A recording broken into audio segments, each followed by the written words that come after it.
In 1991, a researcher encountered a medical journal entry that appeared to be a clerical error. At that time, mentioning suicide in a Black church or community center invited a firm, collective disbelief. A cultural certainty prevailed. Suicide was a white phenomenon. This logic was grounded in a history of survival.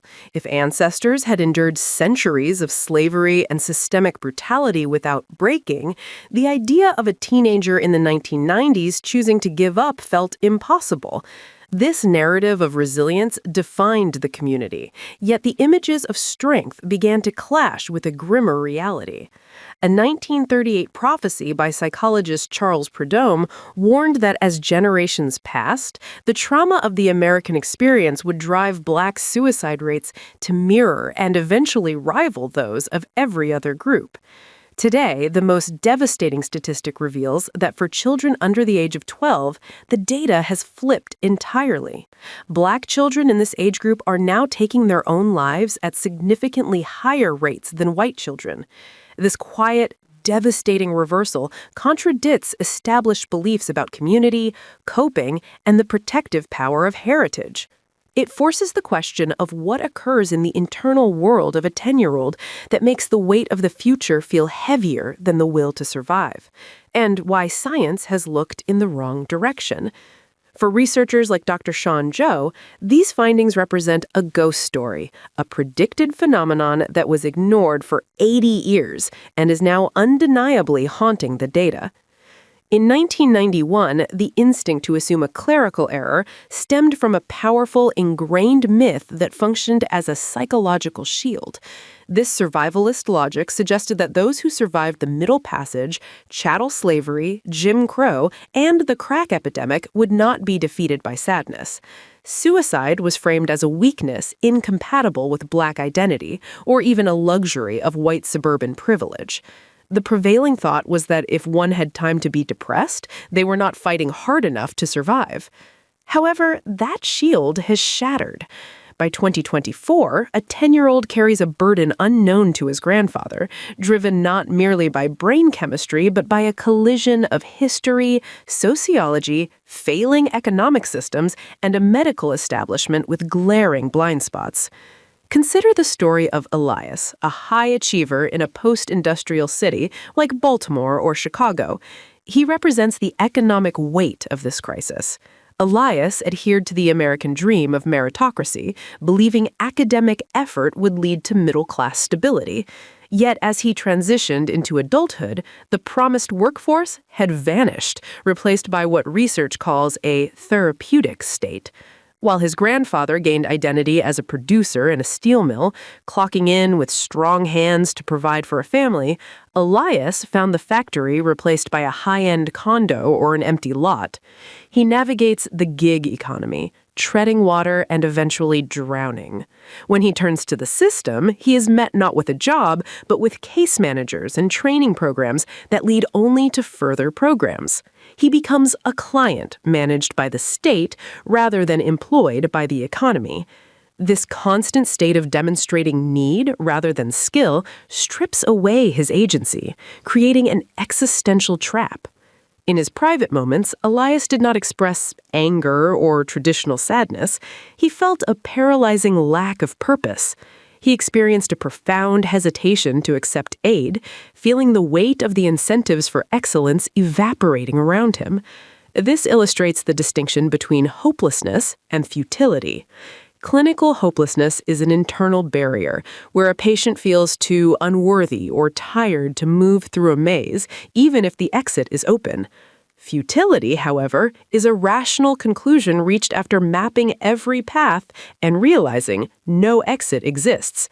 For young Black men like Elias, futility, a logical response to a rigged environment, is a more accurate predictor of suicide than standard depression metrics. No amount of serotonin can open a door bricked over by deindustrialization. This aligns with the interpersonal psychological theory of suicide, or IPTS, which posits that the desire to die stems from feeling like a burden and experiencing thwarted belongingness. When a young man cannot fulfill the culturally expected role of provider, he feels disconnected from his tribe and views himself as a drain on his family's resources. In the terrifying logic of futility, removing himself from the equation begins to look like a form of help. This crisis spiked violently around 2015 as the meritocracy elevator was recognized as fundamentally broken. Beyond economics lies the social breakdown represented by Marcus, a satellite child. Growing up in a fractured family structure, he drifted between households, a grandmother, an aunt, a foster home. Lacking a central gravity, Marcus experienced a quiet withdrawal rather than outward rebellion.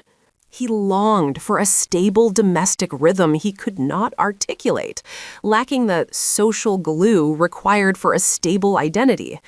This state is what sociologist Emil Durkheim called anomie, a condition of normlessness where social bonds collapse. Like a kite that needs the tension of a string to stay aloft, Marcus's string snapped. Without the regulation of family or community norms, he did not soar, he crashed. This is exacerbated by the father deficit and the waning influence of the Black church.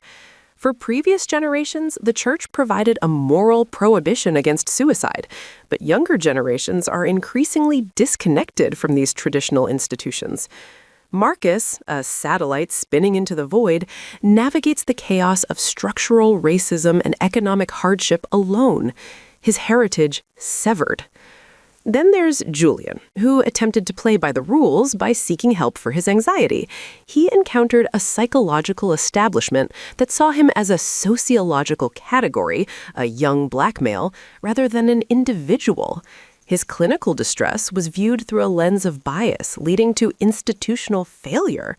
In this misdiagnosis trap, Julian's internalizing pain manifested as externalizing symptoms, irritability, outbursts, and somatic physical pain. Because clinicians often lack training in these cultural nuances, Julian's cries for help were labeled as oppositional defiance or aggression. He received detention instead of therapy, transforming a medical issue into a disciplinary record. This systemic training failure ignores the acute psychiatric needs of the individual in favor of broad social justice narratives, leaving the tree on fire unnoticed while focusing on the forest. This bias persists in emergency rooms, where Black youth are statistically less likely to be screened for suicidal ideation than white peers presenting with the same issues. It is the paradox of help-seeking. The hand extending back to those who reach out is often incompetent or culturally tone-deaf. Charles Prudhomme's 1938 prophecy suggested that as the protective biosphere of segregation dissolved, Black Americans would be exposed to the full brunt of individualistic anxiety and the trauma of racism without the forced cohesion of their own institutions. Today, this is accelerated by vicarious racism. Through smartphones, children witness high-definition viral videos of police brutality on a constant loop. This trauma by osmosis creates chronic hypervigilance, teaching a child's nervous system that the world is hostile and inescapable. This reinforces post-traumatic slave syndrome, where survival tactics like emotional restraint, once necessary to avoid white authorities' wrath, become a death sentence. A 10-year-old boy taught to be a man and wear a suffocating mask of strength cannot articulate his pain. The current numbers are likely a statistical iceberg.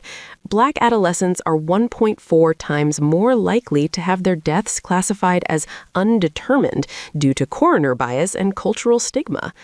Officials often assume recklessness or accident rather than despair, while families may seek to protect a child's legacy from the shame of a suicide label. Furthermore, precipitated homicide, or suicide by cop, masks the true rate of suicidal ideation, recording deaths as justifiable homicides rather than public health crises.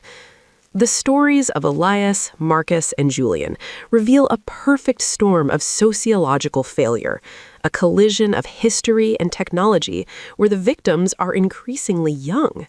This is not a glitch in the data. It is a structural indictment. A centuries-old shield is shattering. When a child decides that the weight of history and the emptiness of the future are heavier than the instinct to live, society must look beyond Band-Aid solutions. We are witnessing the unraveling of the survival mechanisms that held a community together for centuries, and the world must refuse to look away from the individual child standing in the center of the storm.